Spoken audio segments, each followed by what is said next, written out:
Hola, ¿qué tal? Es un gusto para mí estar acompañándoles nuevamente con el episodio 8 del podcast Entre Líneas, todo lo que sucede detrás de los retos que tú vives en tu organización. Y el día de hoy vengo con un tema muy interesante y que aparte es de mucha relevancia para las empresas. Trabajo mucho esto con mis clientes que en ocasiones invierten tiempo en atraer clientes, en darles servicio, venderles sus productos y muchos de estos clientes a veces no regresan. Entonces la pregunta es, ¿por qué los clientes se van? Y bueno, quiero abordar este tema, pues dentro de algunas experiencias que he tenido propias con mi consultoría de 11 años y también con algunas anécdotas que he vivido con algunos clientes. Bueno, pues quiero arrancar el episodio platicándoles una de esas experiencias.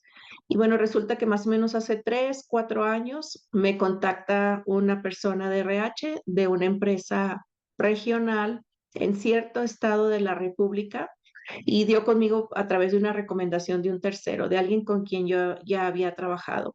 Y esta empresa pues estaba buscando apoyo en cuestiones relacionadas con estrategia comercial, también con ciertas estrategias de negocio.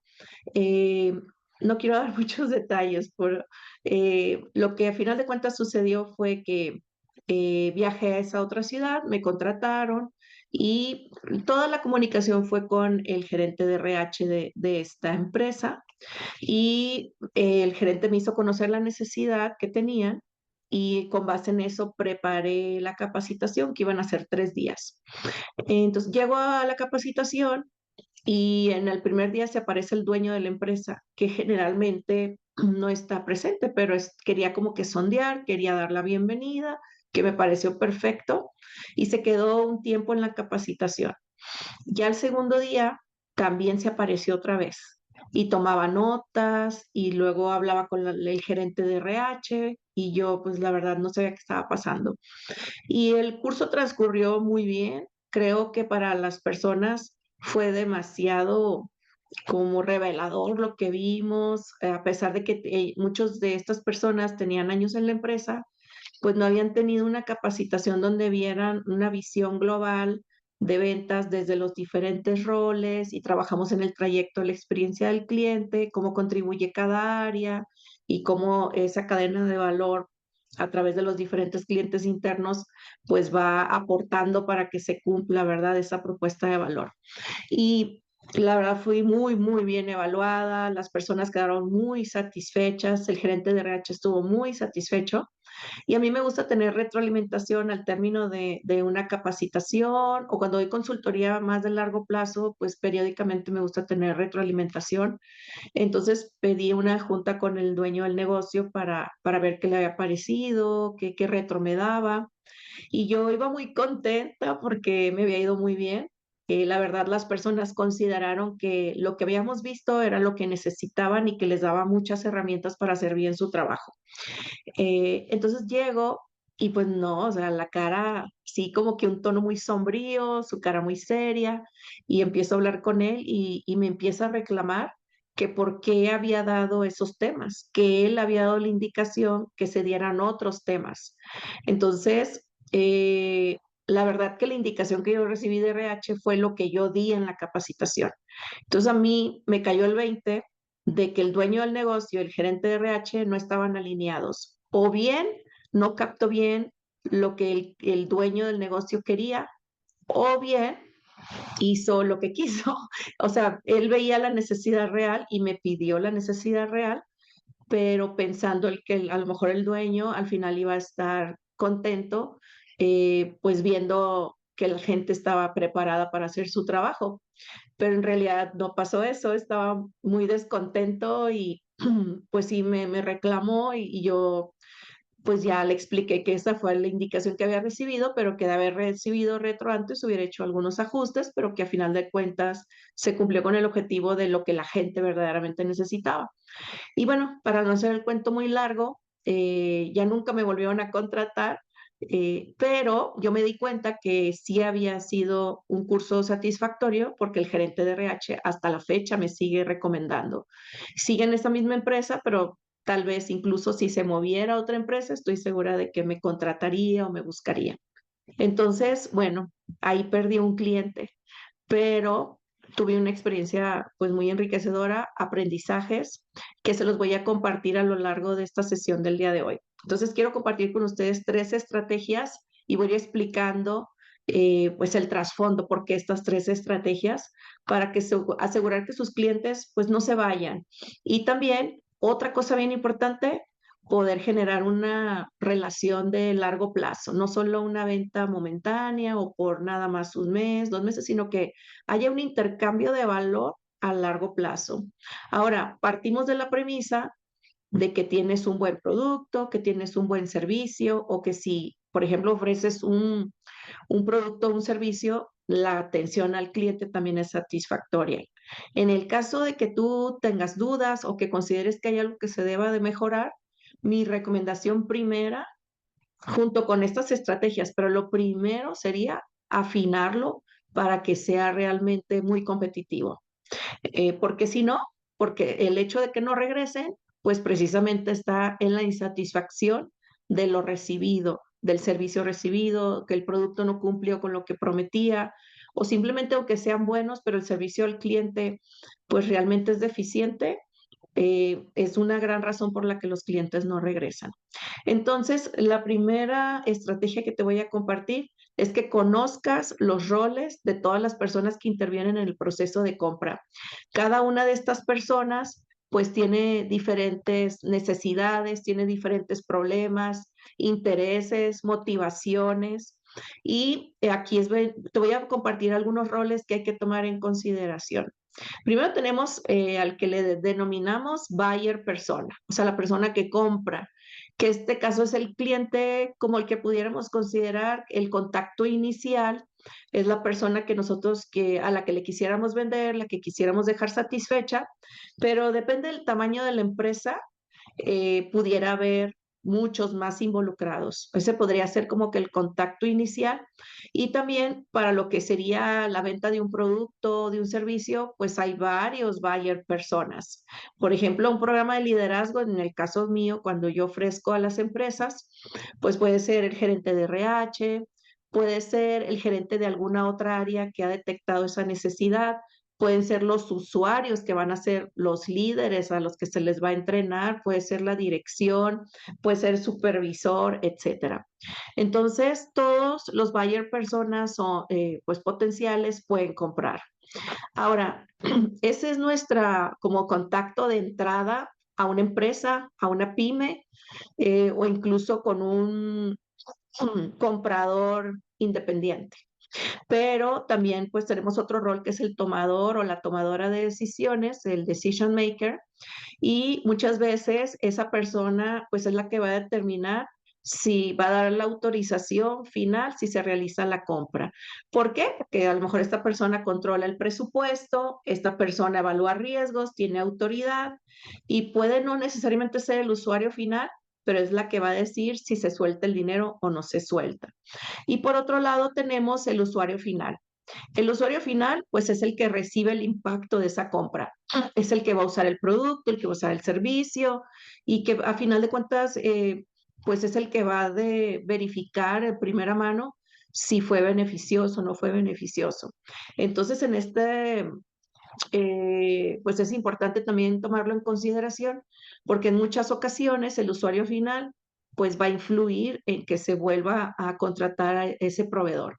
Ahora, como yo les comenté en el ejemplo anterior de la anécdota que les platiqué, el usuario final como que no tenía tanto poder en la decisión de compra, porque a pesar de que ellos manifestaban que era lo que necesitaban, que habían salido muy satisfechos, que tenían las herramientas para hacer bien su trabajo, para el dueño no era suficiente. Para el dueño su palabra era la última palabra. Entonces hay que ver esa injerencia que tiene cada uno de los roles.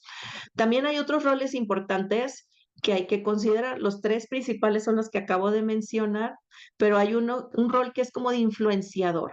Es una persona que puede ser uno de estos 3 roles que ya les comenté o puede ser otra persona con otro puesto dentro de la organización, que también influye, o que se le toma en consideración muchas veces como un experto técnico o por su, a veces tiene como que buen olfato. Ahora, bien importante, en las organizaciones, cuando hay nepotismo, cuando hay favoritismo, el influenciador es una persona con la que tienen afinidad, que está dentro de como de su bando. Entonces no es tanto por su expertise técnico, sino porque es un aliado importante dentro de la organización. Entonces hay que saber detectar a esas personas. En mi caso, por ejemplo, yo doy mucha consultoría empresarial y mis clientes en ocasiones me usan como influenciador en ese rol.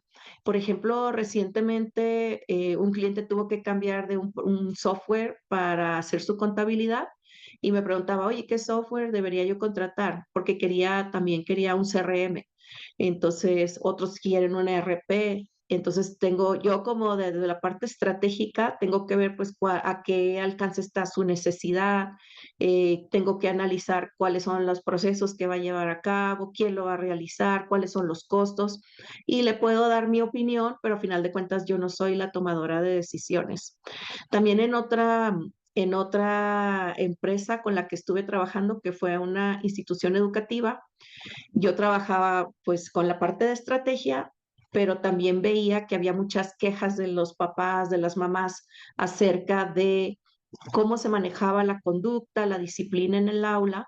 Entonces me eché un clavado para ver qué estaba pasando y nos dimos cuenta que había muchas situaciones, pues pudiera ser diagnósticos, ya sea pues que se identificaban o no.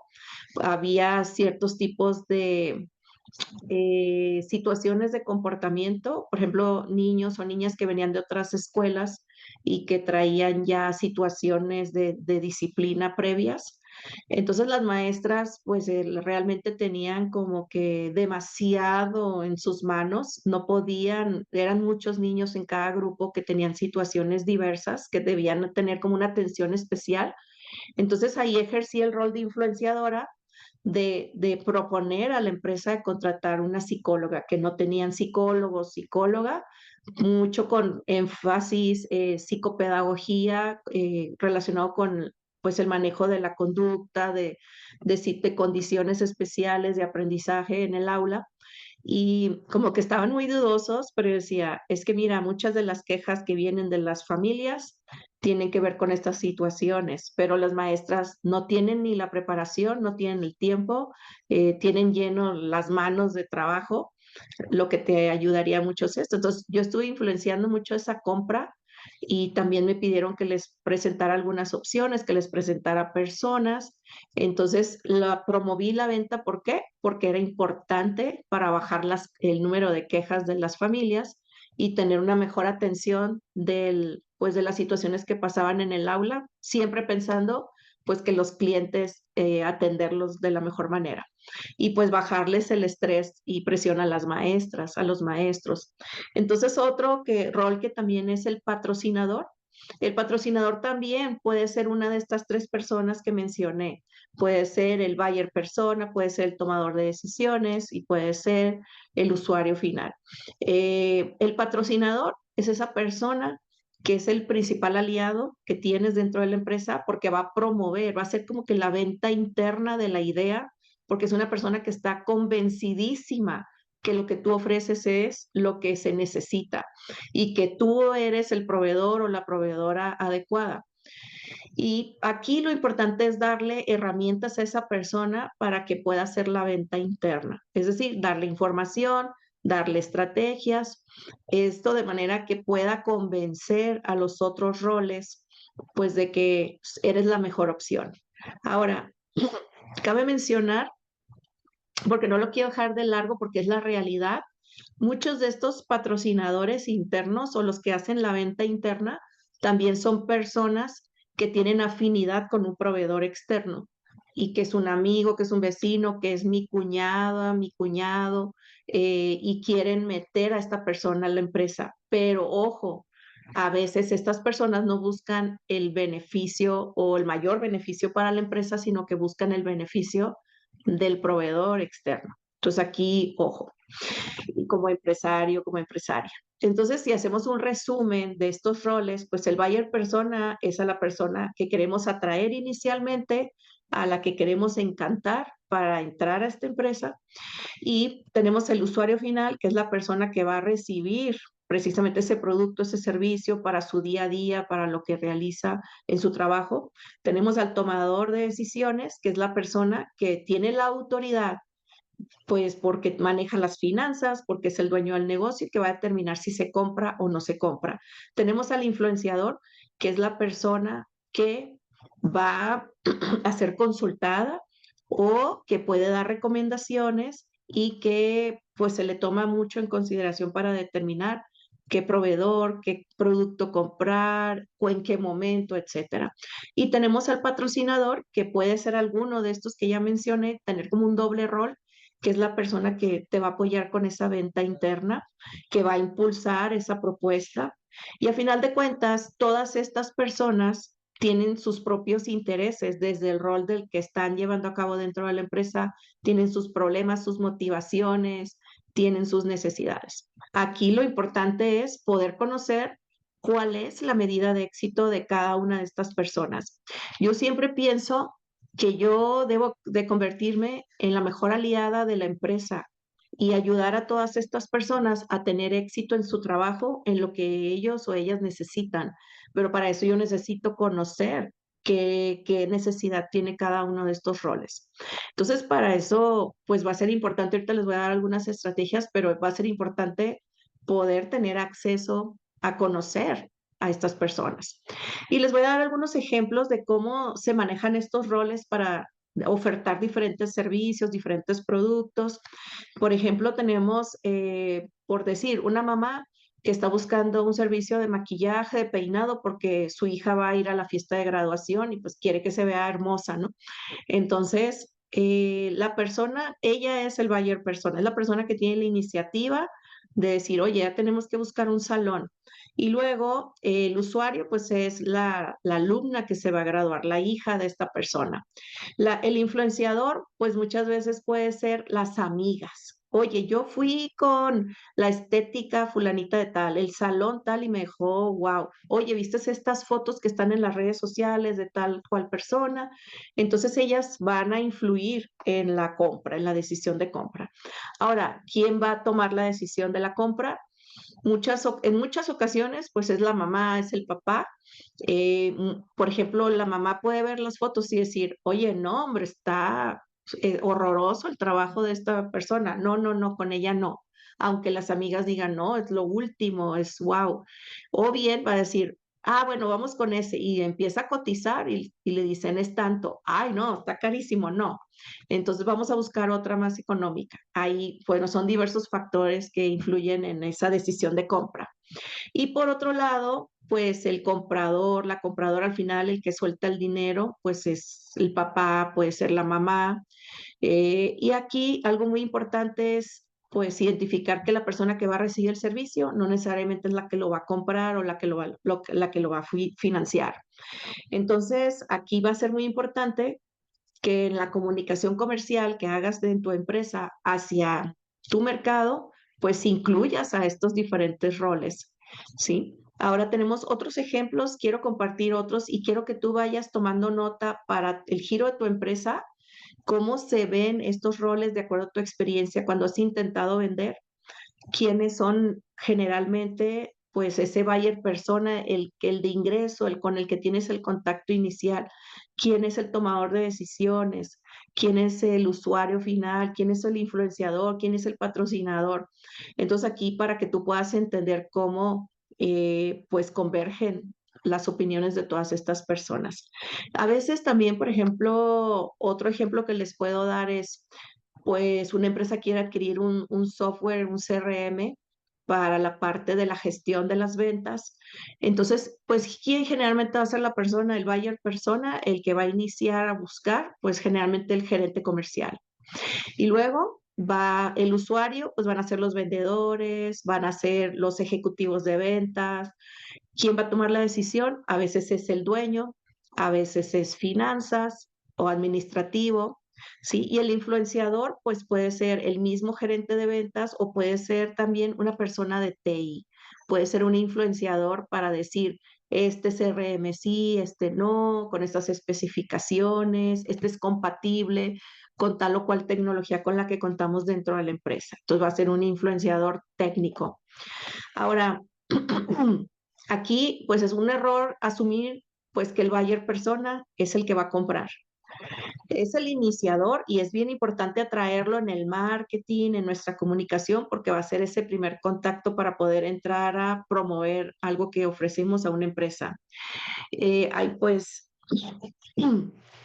muchas veces el buyer persona o la persona que hace el contacto inicial sí nos permite entrar a presentar propuestas que se nos considere, pero esto que les estoy explicando de pues que debe haber una convergencia entre las personas que toman esta decisión y principalmente pues la autoridad final, que es el tomador de decisiones, pues cuando no hay algo, un acuerdo internamente, pues es cuando no se concreta una venta. Ahora, tengo algunas recomendaciones para ustedes. Tomen nota de cómo lo van a implementar dependiendo del producto o servicio que ustedes ofrecen. A mí me funciona mucho tener una reunión o obtener información, puede ser por un Google Forms, de las personas involucradas, tanto de los usuarios finales, del tomador de decisiones, de algunos influenciadores que ellos consideren y pues del buyer persona. ¿Por qué? Porque si muchas veces nosotros no conocemos el panorama de todas las personas, nuestra propuesta no va a estar bien afianzada. Por ejemplo, ya ven la anécdota que les platiqué al inicio de esta empresa que atendí fuera de Saltillo, donde todos estuvieron contentos menos el tomador de decisiones, que era el dueño del negocio. Y pues gracias a eso es que no ha habido una recompra. Entonces, probablemente va a estar ahí detenida. Ahora, fíjense que les voy a platicar rápidamente otra anécdota que, o sea, la verdad son dolorosas, pero pues son aprendizajes muy valiosos que muchas veces si no te ocurre, pues no logras afinar esa parte de la venta. Estuve dando un curso para una empresa de Sudamérica. Era para gerentes de Ecuador, de Perú, de Colombia, y el contacto nuevamente fue el gerente de RH. Pero bueno, el contacto fue gerente de RH, pero las juntas fueron con pues la persona, un colaborador de desarrollo de talento que dependía del gerente de RH. Entonces me comparte la necesidad, me comparte los detalles, las características de la audiencia, etcétera. El curso era de OKRs, que es una metodología para el planteamiento de objetivos de la cual ya he hablado anteriormente, y me dijo que todos los gerentes eran nivel principiante, que me fuera a las bases, me lo enfatizó muchísimo. Entonces eran también 3 días de capacitación, diseñé el curso como de llevármelos paso a pasito, etcétera. Entonces tenemos la primera sesión y se acaba la primera sesión y en eso me manda un mensaje la gerente de RH y me dice, necesitamos una junta urgente, o sea, ya. Estamos a punto de como que pues de cerrar este proyecto. Yo, ¿qué pasó? Tenemos la reunión con la persona de desarrollo de talento, la gerente de RH, y me dice, le están muy enojados los gerentes porque ellos me dicen que le estás dando cosas muy básicas, que eso ya lo saben, que por qué, o sea, que están perdiendo su tiempo. Ellos separaron estos 3 días de su agenda, que está súper saturada y que la hora de cada uno de ellos cuesta muchísimo y para venir a perder el tiempo. Y yo le dije, le enseñé los correos, le enseñé toda la información que me había compartido la persona de desarrollo de talento, pero ojo, aquí no fue dejarla mal, sino decir, esta es la indicación que yo recibí, pero probablemente no estaba bien ajustada, o a lo mejor estas personas no comunicaron bien cuál era su nivel, pero no se preocupen, nosotros para mañana arreglamos totalmente este curso y tengan la certeza de que se va a dar al nivel que se necesita, pero necesito que ustedes me digan cuál es el nivel adecuado. Y era un nivel intermedio. Entonces, obtuve más información denme todo lo que yo necesito para hacer el ajuste adecuado, para que ustedes reciban lo que realmente necesita el usuario final. Y así hice el ajuste, salvé el curso, pero me sentí muy mal porque realmente había sido pues un llamado de atención muy fuerte de la gerente de RH y estaban a punto de cancelar el programa y sí lo logré rescatar, pero hubo molestia. ¿Por qué? Porque el primer día perdieron ese día, cuando pudimos haberlo aprovechado para abarcar bien con 3 días y que se de manera sólida ese curso. Entonces fue un aprendizaje que a veces es importante obtener esa input de esos otros roles que a veces no pueden ir a las juntas, que no logras ver, pero aquí es donde me lleva otra recomendación. A veces, en la medida de lo posible, hay que hacer un diagnóstico, aunque sea muy chiquito. Si yo les hubiera mandado a lo mejor un pequeño cuestionario a estos gerentes, pues hubiera obtenido más información más allá de lo que me dio la especialista de desarrollo de talento y la gerente de RH, ni cuenta se había dado de esta discrepancia. ¿Por qué? Porque su nivel de involucramiento había sido menor porque estaba súper ocupada. Entonces, un diagnóstico nos evita muchos problemas y también validamos quién de las personas tiene razón, de las internas. Validamos qué es verdaderamente lo que se necesita y los demás reestructuran su necesidad. Entonces aquí no siempre se pueden hacer un diagnóstico porque depende de lo que tú vendas o lo que tú ofrezcas, pero incluso productos, tú puedes hacer un sondeo para saber si lo que tú ofreces es verdaderamente lo que necesita el usuario final o alguno de los otros roles. Entonces, en ocasiones en este diagnóstico o en las pláticas que tenemos con estos roles, pues sinceramente va a salir que en ocasiones lo que yo ofrezco no es la solución que necesitan. Va a salir ya sea que ellos se den cuenta o a veces no se dan cuenta, pero yo me doy cuenta. ¿Qué es lo ético? Pues no ofrecer algo que ellos no van a necesitar solo por vender. Y sé que muchos lo hacen por ingresos o lo que tú quieras, pero va a haber dos repercusiones.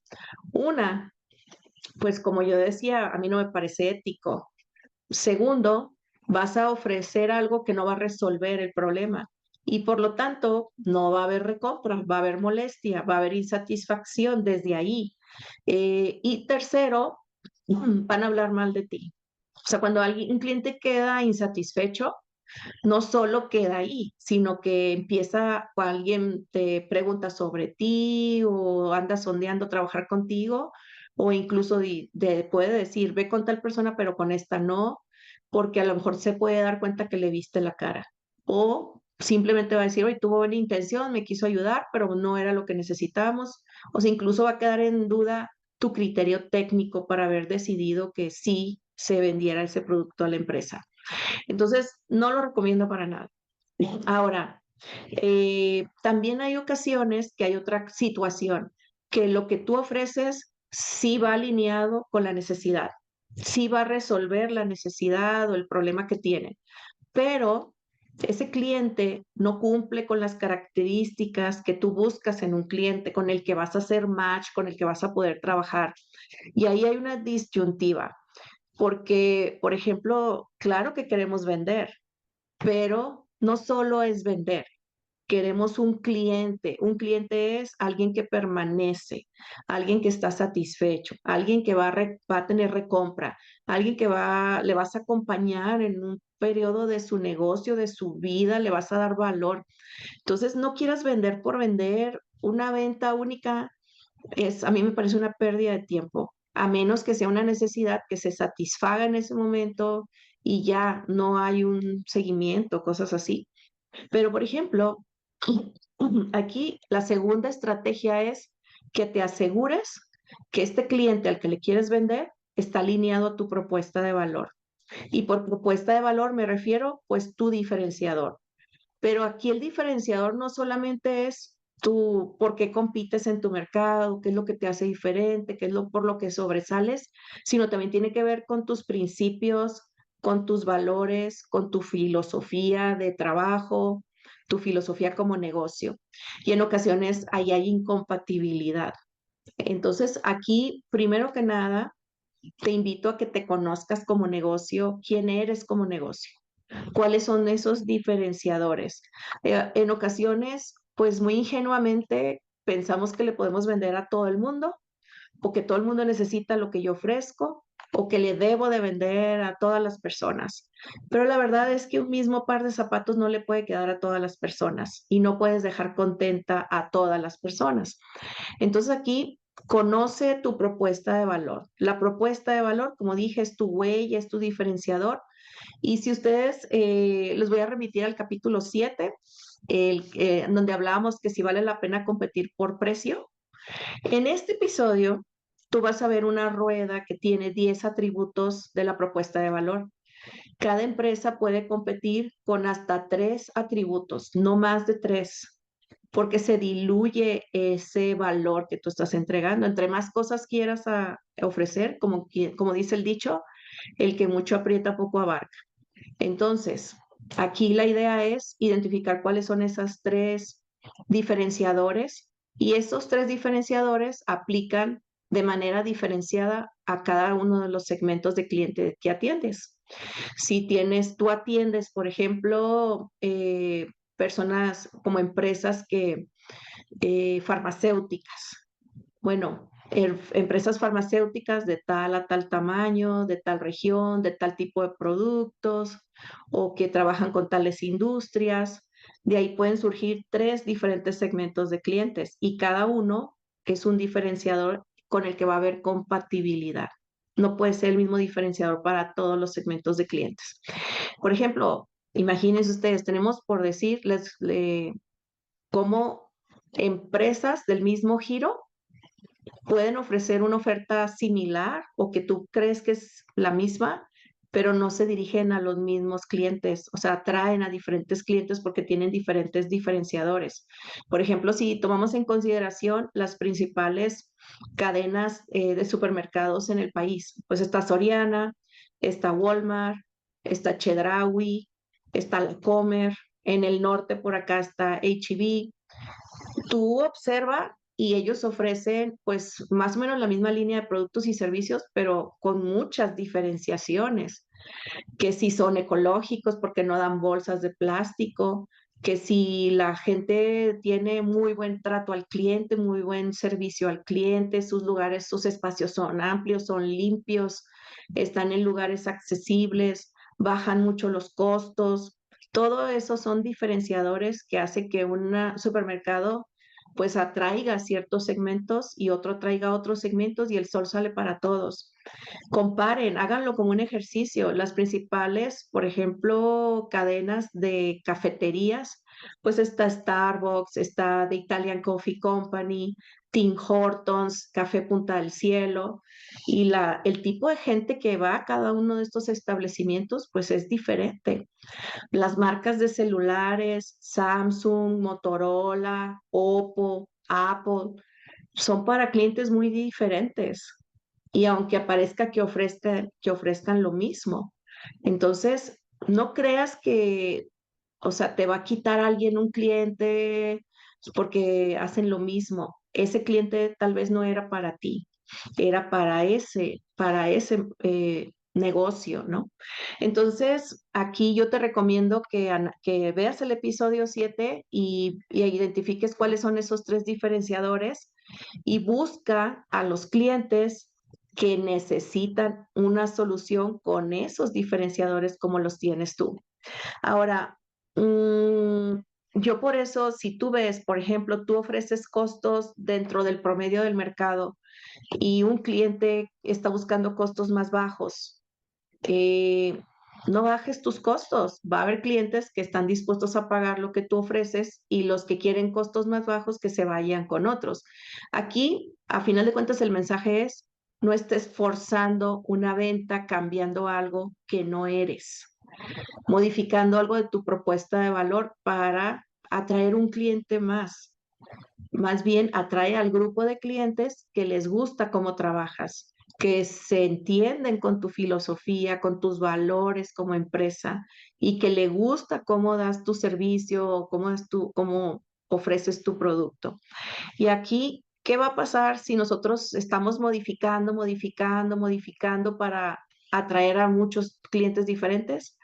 Pues no va a quedar muy claro cuál es tu diferenciador porque estás modificando constantemente, o sea, va a ser como confuso para los clientes y a final de cuentas esta falta de compatibilidad se va a notar y se van a ir. Entonces, ¿cómo te va a impactar el hecho de que se vayan si no tienes muy claro que le debes de vender a cierto segmento que hace match con tu propuesta de valor? Pues vas a estar adquiriendo clientes de única compra y eso eleva tus costos de adquisición de clientes. Incluso en el marketing, si el marketing no está alineado a esta propuesta de valor, pues va a estar así como que comunicando cosas que, pues, o sea, para atraer cualquier persona y eso va a afectar ese indicador del costo de adquisición de clientes porque el marketing no está fungiendo como un filtro, no está alineado a estos diferenciadores. Ahora, también como los clientes, si compran por una única ocasión y no regresan, pues el lifetime value, este otro indicador, se va a ver afectado. El lifetime value, ¿qué mide? El valor total del que genera el cliente a lo largo de su ciclo de la relación contigo. Es decir, cuántas recompras hay, cuánto dinero está ingresando porque está comprando de manera recurrente. Y esto pues tiene que ver con el índice de recompra. Otro indicador que se va a ver afectado, pues es el índice de recomendación. Como les decía, si es un cliente de una única compra, quedó insatisfecho, no va a hablar bien de ti, ¿ok? Los clientes que quedan felices, que quedan satisfechos, son tus embajadores, son tus principales aliados para conseguir a otros clientes. Y es lo más barato que estaré pagando campañas de marketing. La recomendación tiene un impacto más grande en la decisión de compra que un anuncio, por ejemplo. Entonces, aquí hay otra cosa de las estrategias que hemos hablado de conocer los roles que están involucrados en la compra. La segunda estrategia fue pues que busques clientes alineados con tu propuesta de valor. Y vamos a ver una tercera estrategia que tiene que ver, pues si el cliente sí embona con tu propuesta de valor, quedó satisfecho, pero aún así no regresó. ¿Qué pasa ahí? ¿Por qué no regresó ese cliente? Entonces, muchas veces creemos que con el momento de verdad es el momento de la compra y pues lo damos todo, atendemos a tiempo, somos amables, le damos lo que necesita y se va feliz. Y pensamos que hasta ahí llegó el trabajo, que el cliente va a regresar solo porque estuvo contento, porque se fue satisfecho de que se le resolvió su problema. Pero la realidad es que la satisfacción es necesaria, pero no es suficiente para la recompra. Entonces, ¿qué sucede? A veces los clientes pues te olvidan. Cuando pasa tiempo, a veces fue una necesidad de que se resolvió en cierto momento, pasó el tiempo, pasó un año, pasaron 2 años y tuvo otra necesidad y ya no se acuerda de ti. Entonces, la tercera estrategia que quiero compartir contigo es que te mantengas presente en la mente de tus clientes, aun cuando ya estén satisfechos. Entonces, muchas veces a estos clientes que no te tienen en el radar, pues cuando tienen una nueva necesidad, a veces no se acuerdan de tu nombre ni el nombre de tu empresa, no tienen tus datos. Por ejemplo, a veces pueden ver el anuncio de otra empresa y si en el momento es imperante esa necesidad y vieron otro anuncio, ay, ya, vamos a contratar o vamos a llamar a estos para que nos digan qué hacen. También puede que tengan ese influenciador del que hablábamos, un amigo, una amiga o un colaborador le dice de otro proveedor. También sí se acuerda de ti, pero no tiene en el radar todos los productos o servicios que ofreces y que necesita en este momento. ¿Por qué? Porque nunca se lo comunicaste. O sea, no diste información, no te mantuviste presente. Entonces, básicamente no te reemplazaron porque estuvieran insatisfechos, sino porque te olvidaron, no te tienen presente. Entonces, a veces no te olvidan, pero encuentran como alternativas que son más convenientes. Por ejemplo, alguien que está más cerca, alguien que es más rápido, alguien que es más barato, con horarios más convenientes, perdón, y que también tiene mayor disponibilidad. Entonces, la conveniencia, que es uno de los atributos de la propuesta de valor, puede ganar en ciertas ocasiones. Y también otra situación que pudiera darse es que cambiaron sus circunstancias. Si te contrata en cierta fecha o te compró en cierta fecha, pasó el tiempo, puede que ya no esté ni en la misma empresa, puede que el dueño, o sea, ya sea otro, que la empresa la adquirió otra compañía, puede ser que cambió de administrador, puede ser que tienen a lo mejor lineamientos más estrictos para la selección de proveedores. Puede ser que cambiaron un poco el giro y ahora hacen otras cosas. Entonces, aquí no es un problema de calidad, sino del contexto, pero es importante sondear para saber qué pasó con ese cliente. Si no, estamos en una total oscuridad y no sabemos por qué ya no compró. Y otra de las situaciones que pueden darse, que cuando el cliente está satisfecho, pero puede que no generó una lealtad emocional. Es decir, solamente le di el servicio de una manera mecánica o el producto, pero no hubo una cercanía, no hubo una mayor confianza, como que fue muy transaccional a lo mejor. Entonces, por eso es importante en la experiencia del cliente hacerle sentir esa cercanía, hacerle sentir especial, hacerle sentir que realmente, genuinamente te importa su problema, su situación, y no solo lo ves con un cliente con el que va a ingresar dinero. Entonces, en ocasiones hay empresas que generan incluso comunidades en torno a sus productos, a sus servicios, para generar un sentido de pertenencia y que se dé esa lealtad emocional, ese vínculo. Y algo que cuando hablamos en esta estrategia de mantenerte presente en la mente de tus clientes, pues simplemente al cliente nadie le pidió regresar. O sea, compró y ya nunca lo contactaron, ya nunca le ofrecieron nada, no le preguntaron como que si otra necesidad tiene, cómo le ha ido. Entonces, generalmente en las empresas se espera que el cliente regrese por cuenta propia, pero a veces se necesita un poco de motivación, se necesita un empujoncito para que regrese. Si no, va a optar por la conveniencia. Aquí está este a la esquina o mi amigo me va a contactar con tal, etcétera. Entonces hay que dar seguimiento, hay que mantener contacto, hay que ofrecer algún servicio como de reactivación de clientes, una oferta, preguntarle cómo está, también enviarle contenido de valor que le pudiera servir. Y aquí, por ejemplo, tener presencia también en redes sociales, conectar con esta persona a través de redes sociales, que le dé like a tu página para que le lleguen las notificaciones, o si es de persona a persona, conectar en LinkedIn, conectar en Instagram, en Facebook, siempre pues con si tienes un perfil que puedas compartir información profesional. Y una anécdota que tengo así cortita, porque ya no quiero hacer más largo este episodio, resulta que tuve una capacitación muy exitosa con un cliente de la industria automotriz de aquí de la región y ellos ofrecen estas capacitaciones más o menos cada 2 años, más o menos. Entonces quedamos muy contentos todos ellos y se dio una buena sinergia. Pues generalmente pasan 2 años, ocurren muchas cosas, cambian sus administraciones. Yo, la verdad, no le di seguimiento, ya no les volví a contactar y me acaban de contactar después de 9 años.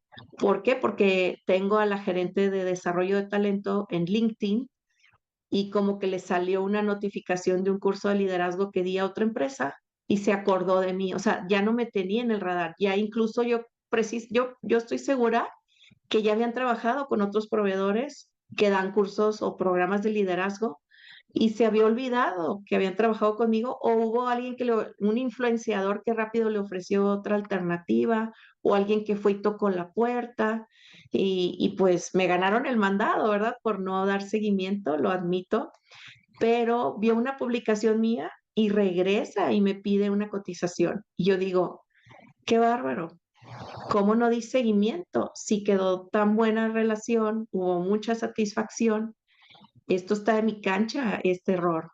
Entonces es como que me cayó el 20 y eso fue antes de que anunciara el episodio. Digo, wow, yo dando estas recomendaciones y no las sigo todas las veces, pero igual me sirve como recordatorio para mí. Y bueno, Aquí siempre hay que estar ofreciendo a lo mejor algo gratuito, como de reactivación o algunas otras oportunidades de compra que tú piensas que pudiera tener esta persona. Entonces, la recompra, pues, no es un resultado simplemente de la satisfacción de la compra, sino que es resultado de un seguimiento intencionado, que es sistemático, que es deliberado. Les quiero compartir una imagen del trayecto del cliente antes de terminar este episodio, porque creo que aquí tenemos que cubrir todas las bases. En este esquema de trayecto de la experiencia del cliente, en la parte de descubrimiento, pues está mucho la parte de marketing, cómo nos hacemos visibles, ya sea que por publicidad pagada, orgánica, podcast, eh, pedir recomendación abiertamente, publicar en grupos, etcétera. Y aquí en la parte de consideración es donde entran la primera estrategia que les dije, los roles. En la consideración, que es una evaluación de tu propuesta, es donde entran los roles, donde revisan y dicen, oye, esto sí va a resolver nuestro problema, es la mejor opción, está dentro de nuestras posibilidades financieras, etcétera. Entonces, en la parte de consideración, ahí se quedan muchos proyectos. Nosotros tenemos que trabajar muy bien esa parte de, pues precisamente poder conocer la perspectiva de todas las personas. Y hablando de la segunda estrategia, perdón, que tiene que ver con la alineación con nuestra propuesta de valor, pues me regreso a la parte de descubrimiento. Si el marketing no logra comunicar cuál es nuestra fortaleza, nuestro diferenciador, va a llegar clientes de chile, tomate y cebolla. Entonces ahí es un filtro que nos ayuda en la parte de descubrimiento. Y en la compra, lo que dije al principio, da el mejor servicio, ofrece el producto que realmente va a solucionar el problema, que sea una experiencia en estos dos del centro, la compra de un producto o el ofrecer un servicio, los dos van de la mano. Y también pues aquí va el servicio al cliente. ¿Cómo es esta experiencia en esta parte? Ahí determina el nivel de satisfacción con la compra. Pero tenemos dos etapas dentro del trayecto del cliente, que es la retención y la recomendación.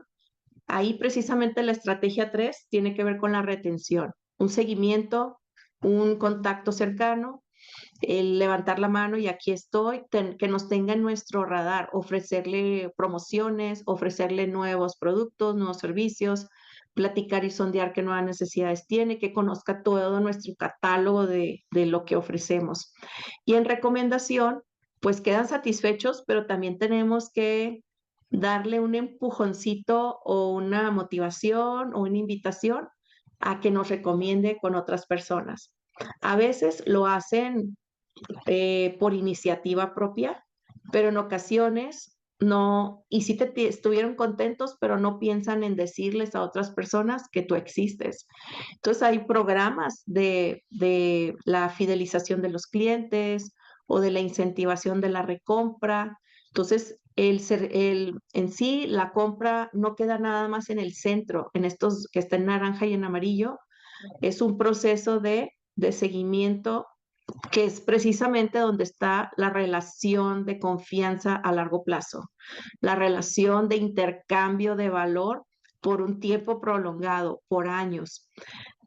Pues yo la verdad tengo muchos clientes que los tengo de hace 6 años, 7 años o más años y hay muchísima confianza y ellos pues realmente confían en que yo les voy a decir si lo que yo estoy ofreciendo es lo que verdaderamente necesitan en este momento. Y saben que los puedo mandar, incluso con un competidor, los puedo mandar con otra persona que va a ser la que les va a resolver alguna necesidad que yo no tengo la capacidad o que no está tan alineada a lo que yo ofrezco.